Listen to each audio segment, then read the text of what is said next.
Welcome to the VBSC podcast. I'm your host. My name is Greg Herceg, also known as the Volleyball Strength Coach. And this is the podcast where we talk about all things specific to strength and conditioning for volleyball players. And today we have a super special episode. This is a joint podcast episode with myself and with Miles Partain. Got a really cool episode for you guys. Me and Miles had a conversation a couple weeks ago, and we decided we need to just get this on camera and get some of these thoughts out there. So what we're going to do really quick, because this is going on both podcasts, is we are just going to do some quick intros so that his listeners know who I am. I'm sure my listeners know who he is, but that's okay. We'll do an intro anyway. So really quick, just a really quick blurb about me. My name is Greg Herceg, again, the volleyball strength coach. I've been playing volleyball for over 20 years. I played for Ball State University, and so I was a D1 all-conference opposite for them back in the day. And while I was there, I got my exercise science degree and then stayed and got my master's degree in sports performance. So I was working as a CrossFit and Olympic lifting coach at the school, as well as training the athletes there. And did that for a bunch of years, skipping ahead, basically working as a personal trainer. Once the gym shut down for lockdown, started training a lot of local volleyball players in my gym. That led me to building my online volleyball training business, which I went full-time in December of 2022. And have built that to the point where we are now. We've trained over 1,000 volleyball players, high school up to the pro level, online, in person, entire college teams, entire club programs. But now more so, specifically focus on the adult volleyball player population and do online strength and conditioning specific to them. And it's been pretty cool. Been a pretty wild ride. Gets me in some pretty cool spaces. So we'll switch and let Miles do a quick little intro here, just so we got all the backstory. Yeah, thanks, Greg. It's funny, we're both lefties, and I hear there's 10% of the population lefties, and I like to think that's the top 10%. Yeah, a little background on me. So Greg and I've seen Greg's Instagram posts for years now, and then I was like, you know what, I'm just going to DM him. I love his content, and we had a great conversation about some awesome training methods he uses for muscle-based training, muscular-based training versus tendon-based training, some stuff I'd never heard before about passively training your tendons. Got me super interested, and we decided to meet today. So a little bit of background about me. I'm from Los Angeles, went through the whole junior club pipeline, played at UCLA. I was a Division I All-American setter there, and then I left to qualify for the beach volleyball Olympics. I went for the Olympics in Paris in 2024, and yeah, growing up, my dad started our volleyball club called Pack 6. We had our full backyard volleyball system. It's one of the things I always recommend to my club athletes that I coach is that, hey, if you're playing club, like, that's great. But to me, step number one is the backyard volleyball and wall volleyball, then club. So I always try and advocate that, especially for juniors who live in a home with a backyard. Another interesting thing about me is my home burned down in the Palisades fire, but my backyard volleyball court actually survived. So yeah, it's still there. And I grew up hitting a ball against a wall. That was just a volleyball and a wall. I would just hit literally against it. I probably gained, I don't know, maybe 1 million reps against that by now. Yeah, I offer high performance coordinator services. I'm trying to do that. Greg's been helping me learn how to do that because he's got a great business set up. I'm hoping to just take junior club athletes who want to play D1 or the adult player who wants to maximize their time and sort of reference them to my network of strength trainers and physical therapists, as well as oversee their skill development. So that's what I'm looking to do, and I'm excited to talk to Greg today. We're talking about the intersection of volleyball with strength training, mobility, which is a huge passion of mine. There's a lot of stuff I've learned from baseball about that, all the kinds of things like hip shoulder separation and trunk extension and triple extension and back swings, indoor versus beach, sand, and then just volleyball in general. So I'm excited to kick it off. And yeah, Greg, if I don't know where you want to start, but I'd love to hear a little more about your muscular versus tendon viewpoint of volleyball and just kind of explaining that. I feel like I didn't really know about that going through the college system, and yeah, but we could start it wherever you want. Sure. Yeah. So this whole thing kind of started for me back learning about, just jump technique and jump training and going down kind of the vertical jump training rabbit hole really in like maybe 2019, 2020. And again, this is like, I graduated with my master's degree in 2015. So 4 or 5 years after I graduated with a master's. learning the difference initially between like power driven jumpers and what they called speed driven jumpers. And so that would be like, a lot of times a 1 foot versus a 2 foot. And then as you continue learning, about that, you can learn about the power of the muscular driven jumpers versus like the elastic jumpers, right? So you can look at different things like joint angles, ground contact times, all these different things that can determine sort of what style of jumper you are. And I've seen people go as far as talking about like how large and the angle of your rib cage like has a determinant factor on which one of those jumpers you are. Pretty wild. Hmm. And so you look at, it makes a lot of sense with volleyball when you look at guys who are like not very muscular, who are still jumping extremely high and hitting extremely hard.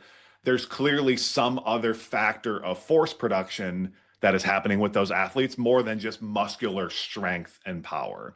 And so that's where the kind of the whole elastic system comes in.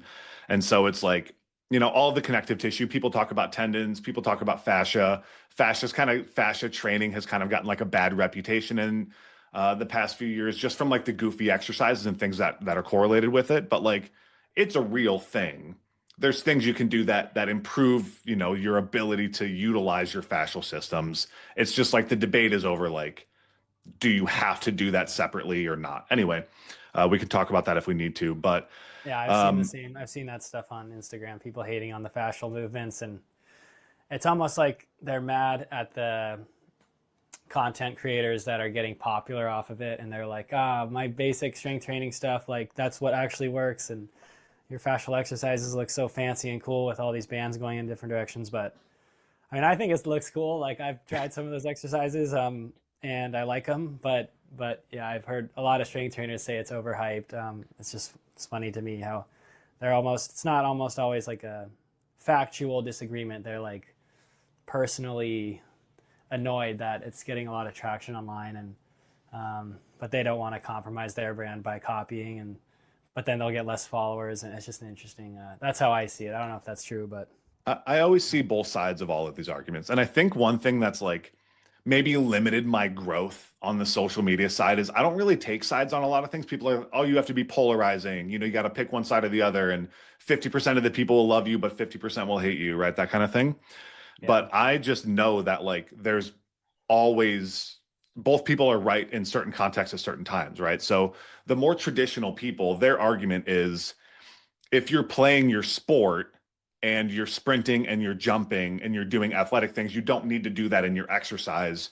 You use your exercise to increase yeah, force production or muscle mass, right?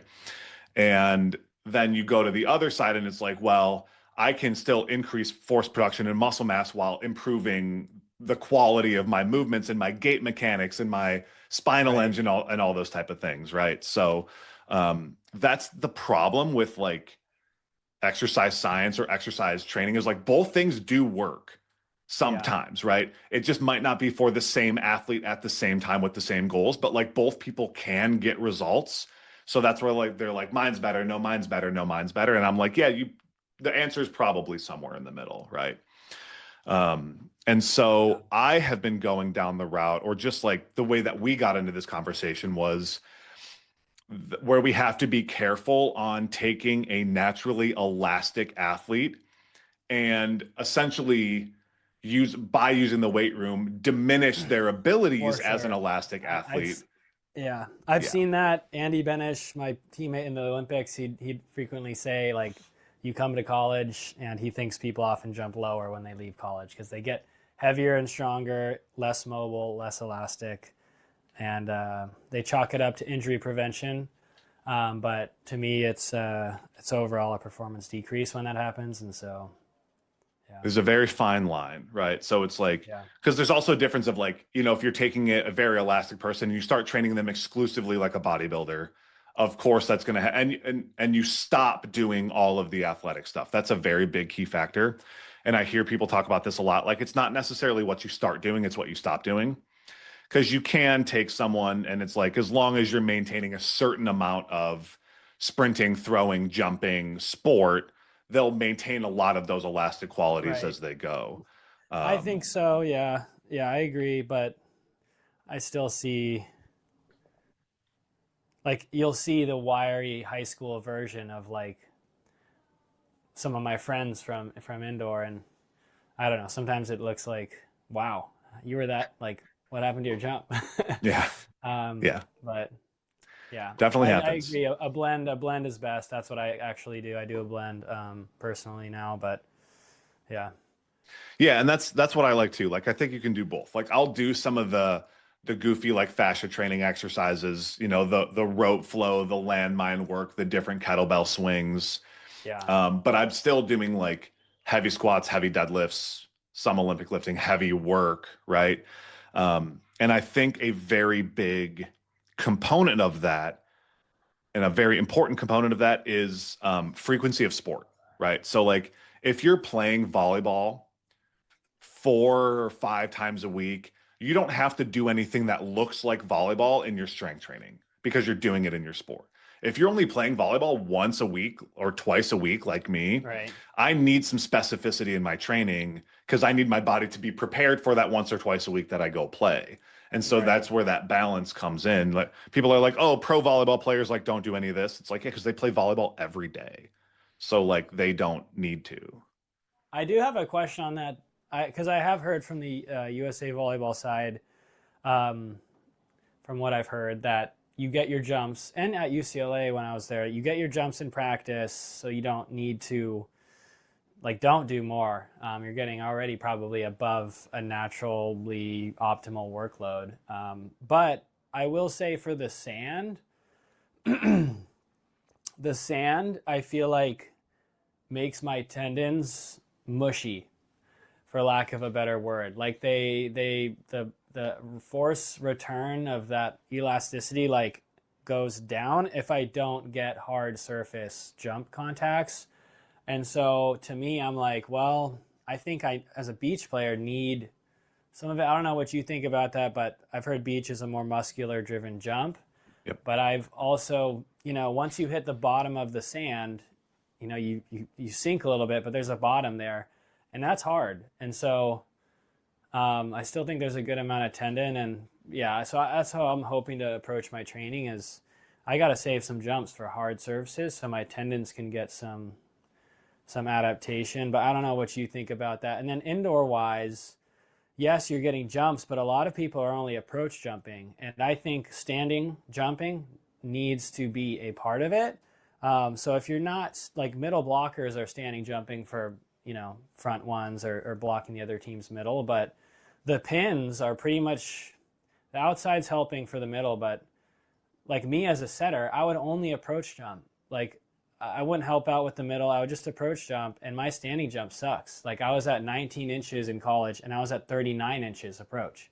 It was like a ridiculous difference, and I never practiced standing. So because the adage was, hey, you're jumping enough in practice, don't do it outside. And so I'm curious on your thoughts on that for beach first, and then Hmm. that kind of standing versus approach thing, which For I'm sure. working through right now. I think overall for both, the my overarching opinion is if you are going to jump in your workouts as well, you're going to want to jump in ways that you are not jumping in your sport. And so if we talk about that from the beach perspective, it's exactly what you said, where you're going to want to do those faster ground contact type of jumps. Um, or just, from beach, or it could be like working on single leg jumps, like single leg plyometrics, because you're doing that less frequently, or single leg landings, like preparing for that. Yeah. I think you're Okay. you're you're totally onto something because jumping in sand is, a more muscularly driven jump than generally jumping in indoor. And of course it's a spectrum, right? So it's not like fully jumping, in like mush, right? Because you're still getting some, but the increased ground contact time is Yeah, one it of the is big longer. determinant factors. Yeah, longer ground Yeah. contact time. So that, because the elastic tissue will dissipate a little bit, you're required to jump from the muscular system a little bit more. Right. And then if you did want to train that, like I know you do a lot of hard ground sprinting, like you're that which is plyometric inherently, you're basically jumping Right. from one foot to the other. Or say we're doing things like depth jumps or pogo jumps where we are working on like that impact and that ground contact force. I think that's viable, but I have some other like AVP clients that I work with as well. And one of the mistakes we talked about we made last year was just keeping jumping in for too long into the season. So Mm. this year we took outside jumping reps out Did much sooner. was that a knee thing or like just a kind of Yes, overall for him energy fatigue? particularly. Yeah, for him Okay, particularly. It knees. was, and it's just Okay. like we Yeah. don't need a lot I'd of almost that. rather cut out the volleyball practicing and say I'm not jumping today because I need that. If jumping is after being healthy, jumping is the number one most important athletic quality, at least for beach, like by far. So you, yeah. So to me, I'm like it's worth 2 practices a week to not do so I can get high quality adaptations in and keep my jump up because I have heard people say like THP strength, they're in the jump world and on Instagram, and I've heard them say like you can get healthy, two of these three things. You can keep your health, your skill in your sport, or improve your vertical jump. You get two. So if you go for all three, the health is the one that's gonna not come. And so I don't know what you think about that, but that's kind of another thing I want to talk about is that concept. Do you agree with it? So the idea is you can have improve in skill in your sport and stay healthy, because healthy, you got to stay healthy. Or you can stay healthy and improve in your jump, but not really improve skill wise. And like assuming that skill includes jumping. And I kind of agree with that. I personally want to decrease my training load to 3 or 2 practices a week for that reason, skill wise, and then do all my other skill touches with wall volleyball sessions or no jump practices because I need my vertical jump to be going up through the season. I can't, season's 9 months long. I can't like just give up on that. It's the most important athletic quality. It's more important than my skill even. Especially at my years, I've played professionally for 9 years, just played at all for like 12 years. So I'm hoping to, change that for myself, but I'm not sure. Yeah. What are your thoughts on that kind of triple Yeah. In perspective? in general, I agree with that. And it's like we look at why that is what it is, and it's just a like total recoverable volume, right? Oh, that's a good word. So I haven't yeah, heard like that. what we're really looking at is like, well, if you really want to improve your skill, that requires a lot of volume of volleyball. And if you want to Yeah. improve your jump, that requires a lot of volume of jumping. And And so then you're going to the skill sacrifice means you're health. jumping. The Well, skill means you're that's jumping, right? Because like just touches against the wall that you can do like unlimited amounts of that, right? exactly. And I think that's where your point is really going to come from is like you can improve at non-jump specific qualities or skills in the sport. So Yeah. reduce the amount of actual sport you play, live reps. You know what I mean? For more no jump and purely skill reps, and then still increase the total amount of like really high Vertical quality jumping reps. on And hard surfaces yeah, is how I because you're envision also like outside. even from the skill side, you're probably more like maintenance on the skill side than Absolutely. anything, Yeah. right? I need to stay So mobile and I need to jump high and yeah, then improve my skill. But the skills plateau, at least for me, I'm totally more at a slower growth rate for skill than jump. I'm like, yeah, I think I have a lot of meat on the bone for jump through mobility and strength work, like a lot. I think I could get 5, 6 more inches, but if I dump all of that recoverable volume into, sand jumps, and I don't think it's going to happen. yeah, And I need that. If I want to qualify for the Olympics and even potentially win, I need to jump 36, 37 inches, like a lot, not just yeah. like my best jump, like consistently and standing when I need to. I can't have a crappy standing jump for those weird times when I'm stuck at the net to block or where I have a short approach. And um, yeah, so Yeah. Yeah, for sure. I think, yeah, it's because you're so highly skilled. Like increasing your skill level is going to do less for your overall game than increasing your vertical. Like it's a higher leverage move for you. yeah, Because like it just is like you're very skilled at the sport. So, yeah, I think like overall the premise of that I agree with. I just think it's like we have to define kind of what that means as far as like right. improving at your skill. It's like live reps. You know, if you just improve on um, low impact, high recovery based skills of the sport, then I think there's still plenty of volume for you to still jump. Right. And I'm curious, I play a lot of no jump volleyball. There's this guy, John Mesco in Hermosa Beach, and he's, I think of him as the king of no jump. He just, a little bit of an older guy, still super healthy, but he just plays no jump. But he plays with all the pros and hangs with them. And anyway, when I'm playing though, there's a lot of 2-3 step sprints. What do you think about those type of moves? Because pretty much 3 type steps is the biggest you'll go in beach volleyball and kind of indoor too. And I'm wondering, like, do I count those 3 steps as 3 jumps in my jump count, or is that like the kind of low impact skill work? Because I know sprinting is quite stressful, but I don't know if that's in the first few steps or if that's more the top velocity, like 7th through 20th steps. Yeah, I probably wouldn't. I mean, maybe I would consider that because I'm borderline 250 pounds. So like maybe I would consider that. For you, I just don't think I think it's fully recoverable volume for Okay. you. Like I don't think you're not going to get sore from doing It's how that. I feel that way too. Like when I jump and hit, I'm like, especially the hit, because you're really loading everything and unloading. I feel a lot of Mhm. like I'm definitely dipping into that volume or the unrecoverable volume. I don't know how you'd say it, but okay, yeah. But when I play no jump afterwards, I'm like, yeah, that wasn't that. Even though I sprinted way more than I do in a normal live practice. Mm. And that brings up another question. I try and look at a lot of baseball stuff. There's this guy, Brent Porciao. He runs Top Velocity. I've talked to him a lot on WhatsApp, and I flew to his facility in Louisiana, and he taught me a lot about just his different programs. And a huge thing in baseball is pitch counts. You know, like Little League has it, and pro has it, and then just the typical base MLB player, even college players, like counting their throws, you know?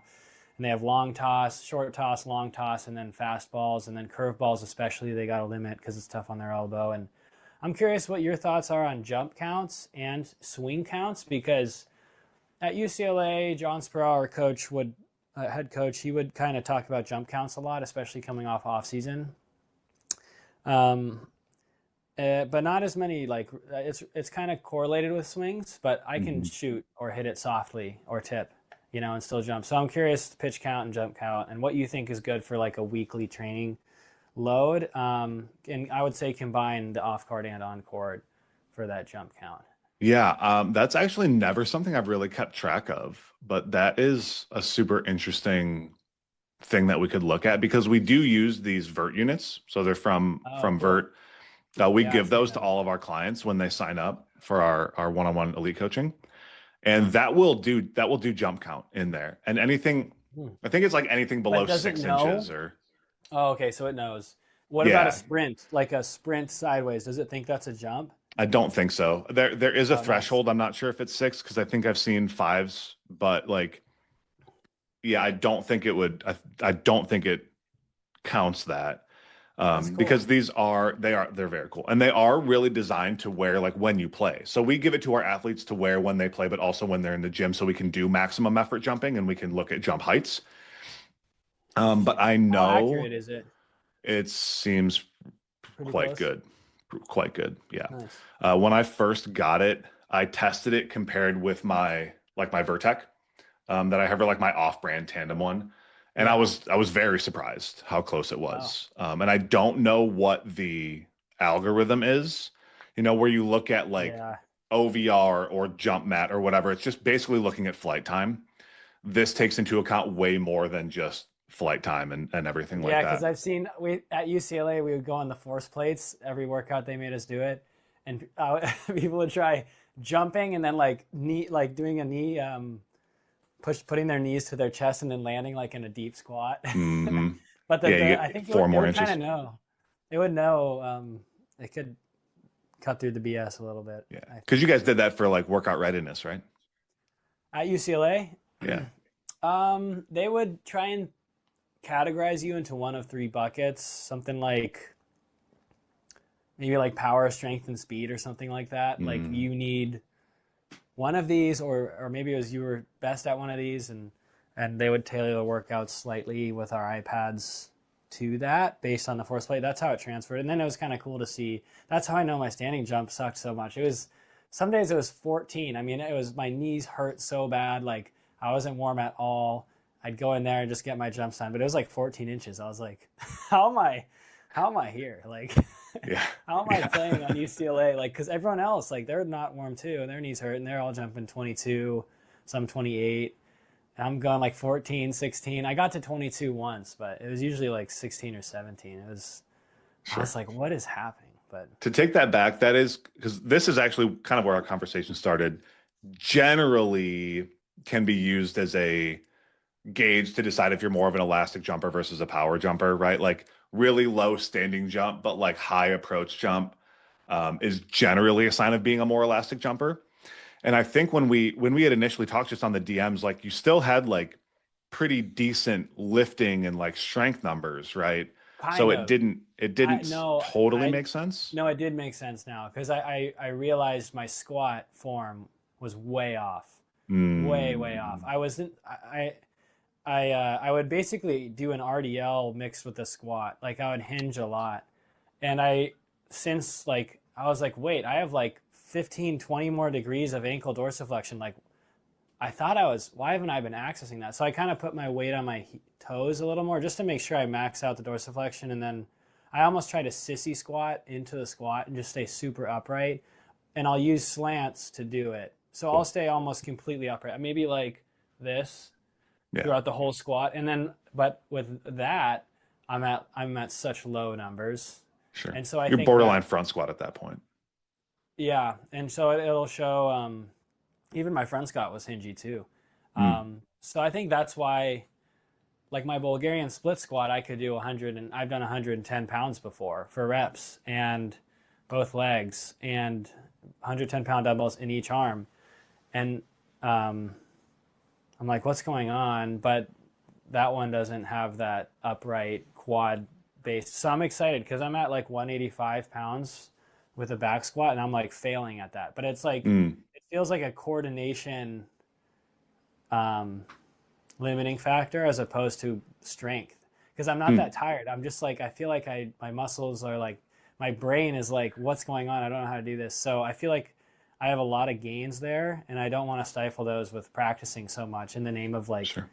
being a professional volleyball player, like who needs to practice. I'm like, I'm not going to practice more. I got to get my squat up to the plateau zone, and then I could maybe practice more. So Yeah. yeah, Yeah, no, that's good. That's actually super good insight because it makes a whole lot more sense. Like, you like when we lift, we naturally default to our body will naturally default to its strongest positions, right?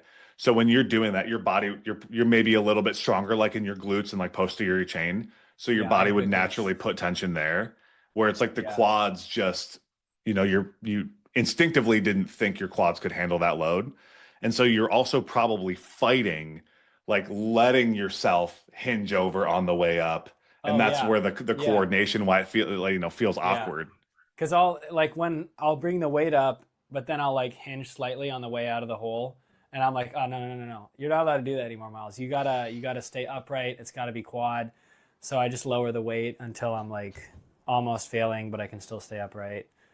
But it's like such a low weight. I mean, it's like 185 pounds, which I've heard people say like 1.5 times body weight if it's upright, 2 times if it's like a normal squat. But for this one, I've heard 1.5, and I'm 190 pounds, and so I'm not even close to that. So I'm Yeah, looking to go up. we have top end goals that we have for our clients where it's not like expectations, but like this is the highest you need to go on this. We do 1.5 times body weight front squat, Mm. 1.75 for a deep back squat, and then two times body weight for like a box squat or like a half squat, like a How sport deep is specific the range of front motion. squat? Full depth. Yeah, Okay. full And depth. the box squat's 2 times Yep, two times body weight. from parallel or like horizontal? Above parallel. Yeah, Just so like above kind of parallel. 90-90. Nice. Yeah. Cool. I Yeah. heard there's a Instagram page called Garage Strength, and they're really good, like strength conditioning page. And he said, so it made me rethink some things.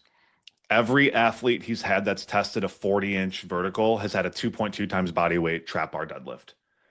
And I was like, that's pretty interesting, like interesting correlation there. Cause our number for that is also double body weight. I'm like, if I should bump that up a little bit, like, Yeah. maybe that's another one kind of Well, for you're you. close. 2.2. Yeah.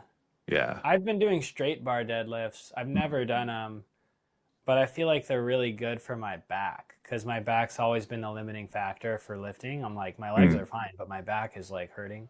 But the deadlifts, for whatever reason, I don't know if I figured out the form or what, but it's not hurting anymore. But it feels like my back is the limiting factor. My legs are like just waiting for my back to catch up. So that's interesting. You mentioned the hex bar though.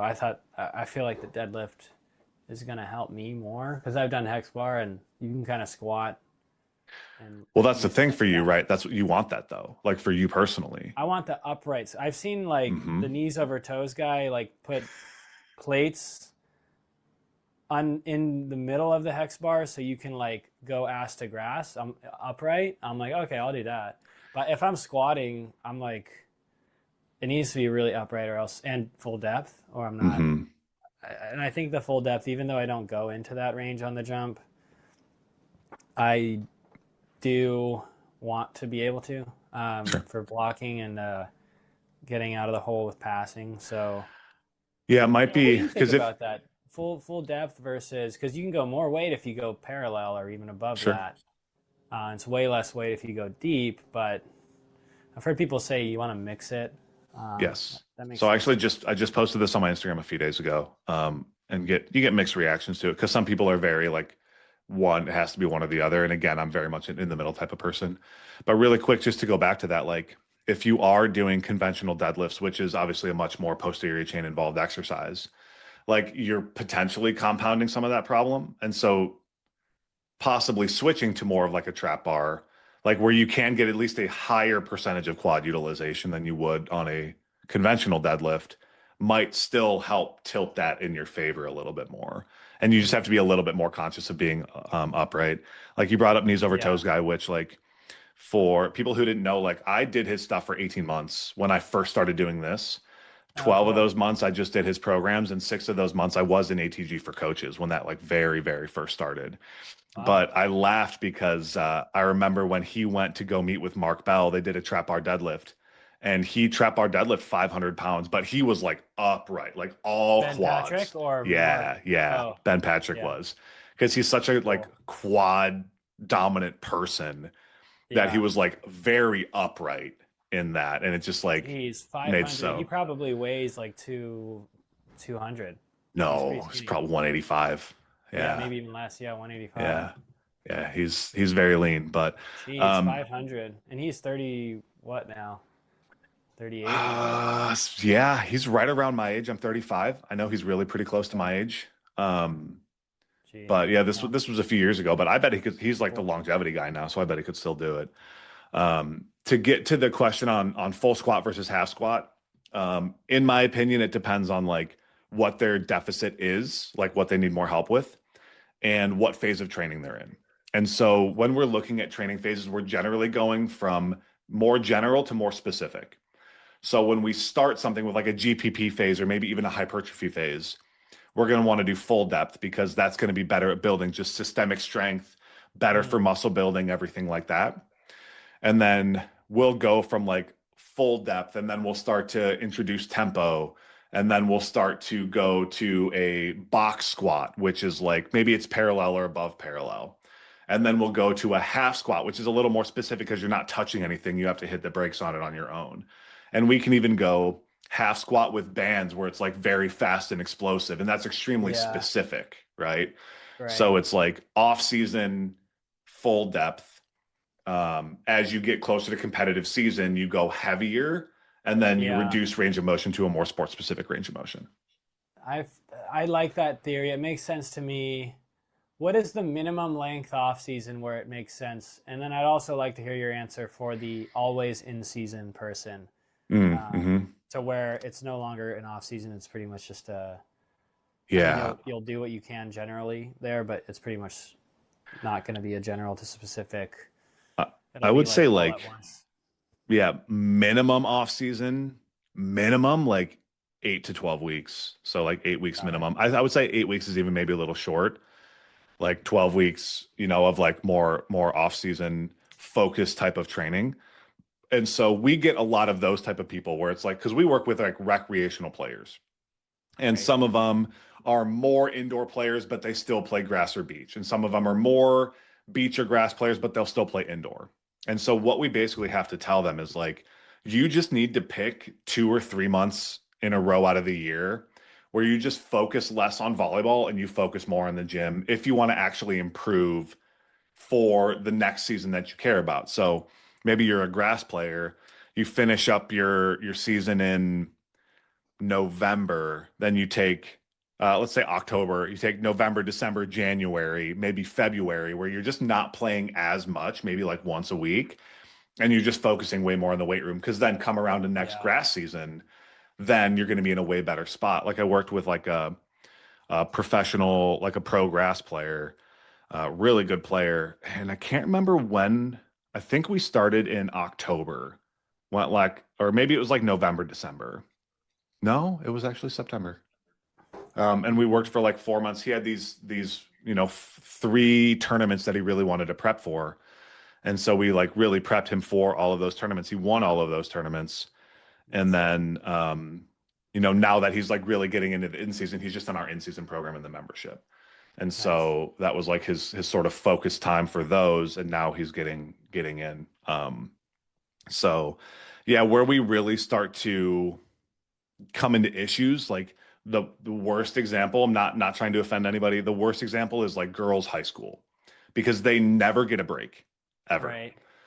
And so it's like high school season is 3 months, but it's every single day, and then they Right. get maybe a month, and then they start club, and so they're practicing 2, 3, maybe 4 times a week for club. And then Right. that goes all the way to the summer. They get like 2 weeks off, and then they've got nationals and tryouts. Like they just never have a time off. How do you handle that? Well, we don't generally. We don't work with high school Well, athletes. That's I'm kind of one kind of of the in things. that But camp. I mean, um, theoretically, beach runs from February to November, even December. I mean, mhm. just how would you do? Like, say you have, even if you have that 3 month off season, you got 9 months doing the same, you know, amount of it's in season. So how do you, even when Yeah. you get in there, like, is it general to specific 4 weeks, and then you just repeat that? You span that for 10 months for those 9 months, and then Yeah. Yeah. all general for the 3 months kind of thing, or I can come back to the high school for sure. An example I like, because this happens a lot, it's starting right now, is the indoor professional players, because their season is 9 months long, right? So they'll go August all the way through April, and then they've right? got like May, June, July to really hit it hard, and then it's August, they're going back on their contracts. But and then yeah, or So if they're on the national team, they have no then they breaks. have none. Yeah. So what we do, because we get a decent number of them, is like 3 months of very like, it's not off season. It's a preseason, like off season to preseason block. So it's our normal 12-week triphasic training block that we run Okay. for the most part, where it's like maybe 2 weeks of GPP depending on the athlete, and then we'll go 2 to 3 weeks of eccentrics where we're focusing on strength building, 2 to 3 weeks of isometrics where we're focusing on Okay. strength building, and then we get into like complex training, which is we're starting to get a little bit more specific, and either that gets them there, or maybe we'll do like a quick peaking of like French contrast training or something like that, very sport specific, before they go and they basically have to get to their club. So they're And then essentially yeah. making, go ahead. Oh no, yeah. Keep going. Well, then it's like, okay, so now they're making a good impression when because they're kind of peaked when they start their practices, right? They're in really Right. good shape. But then realistically, we have to talk about, okay, what really matters, and it's really the end of the season. So for those athletes who we continue to work with on a professional level through their season, it's like we almost start that over again. We'll do a lot of GPP kind of in the beginning, but then it's like if they have the maximum recoverable volume to go through another eccentric phase and another isometric phase, and then we can work Oh, on their peaking cycle being playoffs, like postseason. We really want to okay. peak them for playoffs.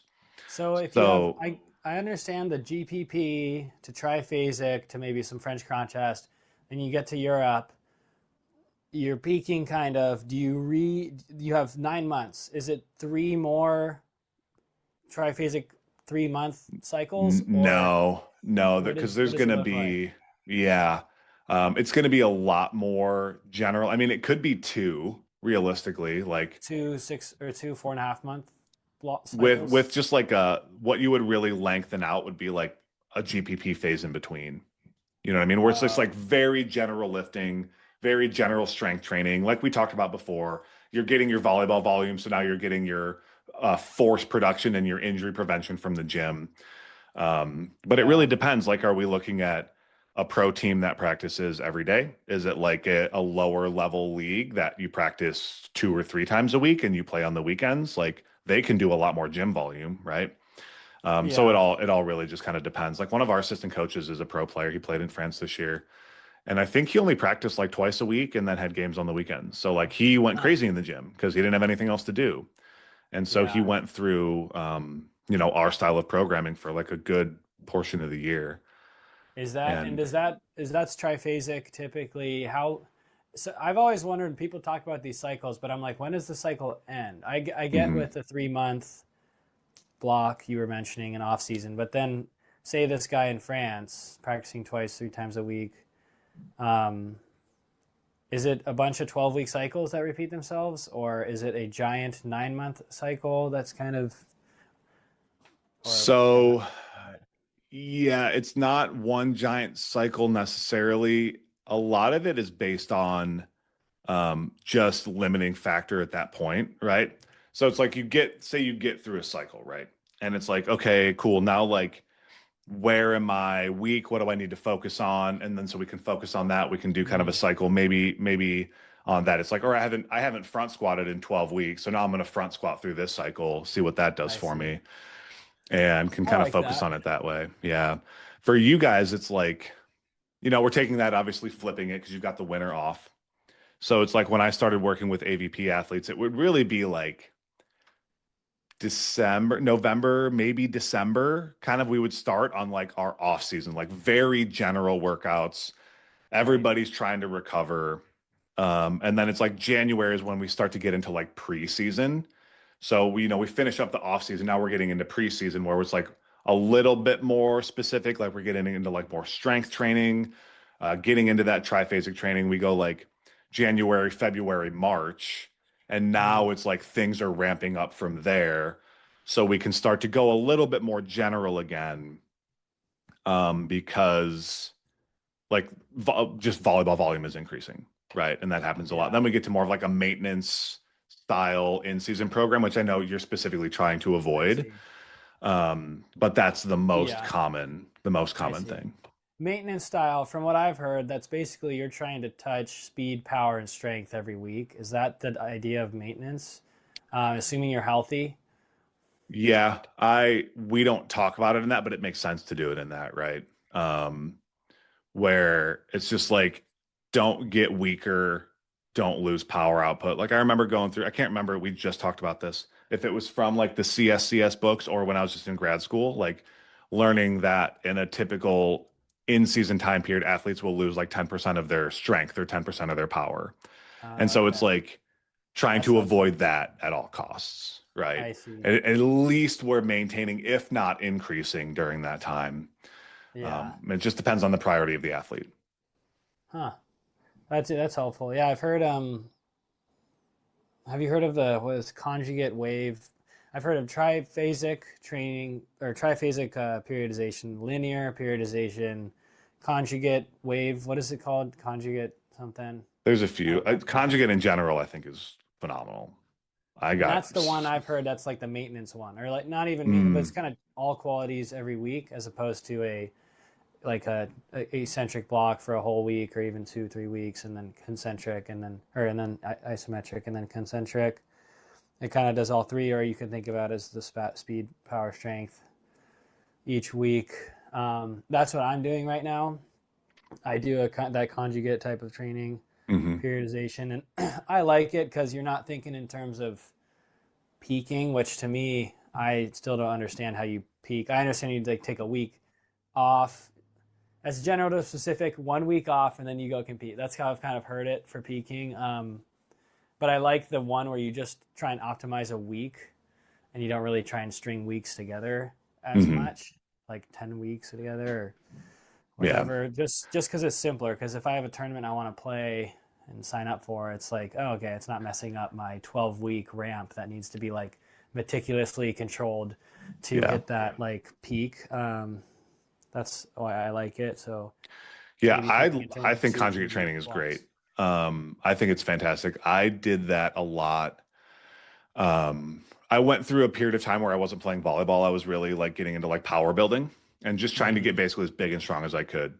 And that's when I got like over 500 pound back squat, 600-pound Oh, deadlift, dang. uh, like Could you 330 grip the power deadlift clean. with What's your, that?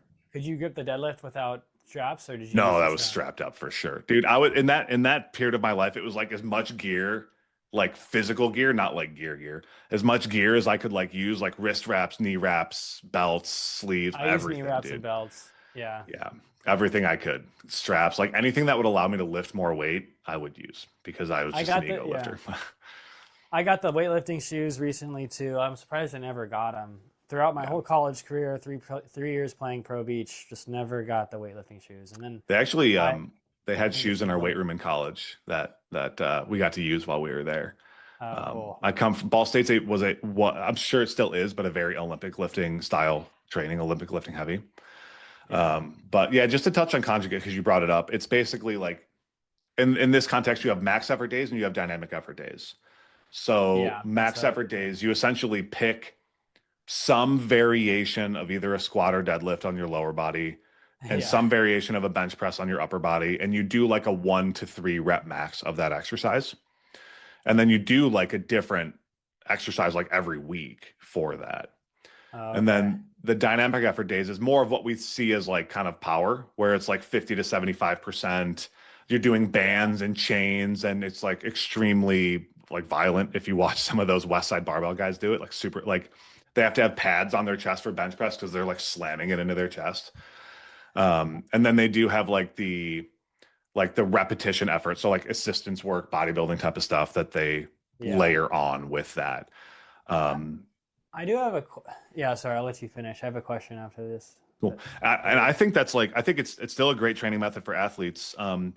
Triphasic training utilizes that principle like a little bit in there, where it's like one day is heavier, like one day is like a little bit higher volume, one day is a little bit heavier, and one day is a little bit more like moderate. And so there, it was funny the first time I read the book. Like the heavy day was like 1 to 3 reps, and the high volume day was like 4 to 5 reps. I was expecting it to be like 8 to 12. It's like 4 to 5, and that's like that's the funny. volume. Yeah, so it's Um, all pretty specific. it's all really pretty much For in there. strength. But yeah, what's your Yeah. question? Um, yeah, you brought up arms. I just heard you say bench press, and I thought, like I really like this guy Jake Tura on Yeah, Instagram. I he's listened great. to his podcast for a long time. He's great with knees. I've paid for his Calendly calls online just for some consulting stuff for my knees when they were feeling really bad. And one of the things he had in his vertical jump program was a French contrast related upper body day. It was cool. It was bands. It was banded bench press and some like assisted push-ups. But I recently started training with these other guys, or just seeing that, paying them to program for me, and they're like, you know what, we can do arms for you, but our job is to get you to jump higher, so we don't program arms because they want all the adaptive resources dumped into legs.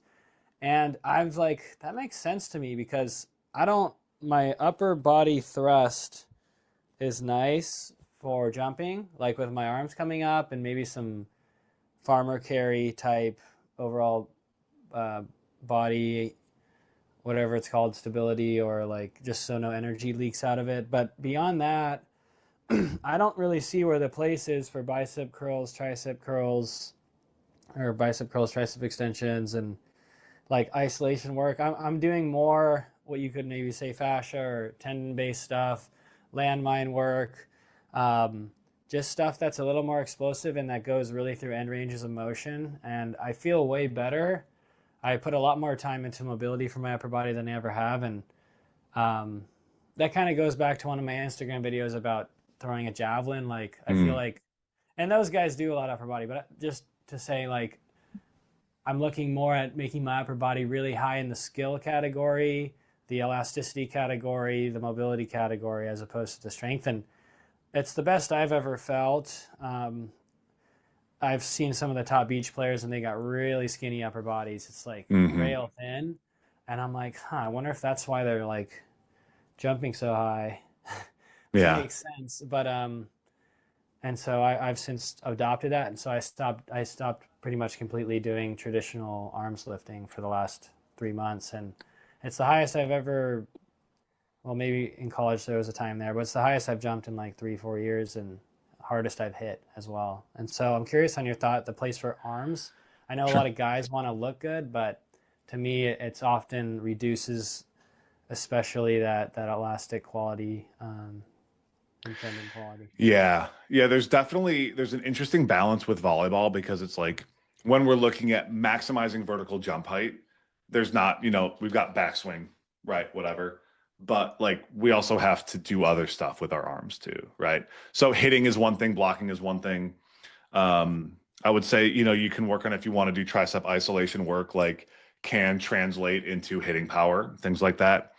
The rest of Yeah. that, in my opinion, if you're really trying to optimize for volleyball, comes from an injury prevention perspective. So it's like Yeah, we for sure. do a ton of tricep extension over and over and over again. And if you never balance that out with any direct elbow flexion work, that can lead to like elbow issues, muscular imbalances through the elbow, and things like that too. So if we're doing that with people who are really like their goal is volleyball, we will do some hammer curls and some bicep curls just from a strength perspective to try and not to get gigantic arms because you don't get gigantic arms by accident. It has to be like very focused. And so it's more of just keeping that whole body balance type of thing. Yeah. Yeah, that makes sense, especially the injury side. I have wondered though with the tricep extension, from what I've seen with just my own self and baseball stuff, um, a lot of the arm straightening from you have the load and then external rotation, and then it's kind of internally rotating as you straighten. But that straightening component, like this is more tricep if you hit like this, but Hmm. I think about hitting more like this, and to me it's really like I feel like it is like 90, 80+% momentum that's straightening my arm Sure. as opposed to tricep.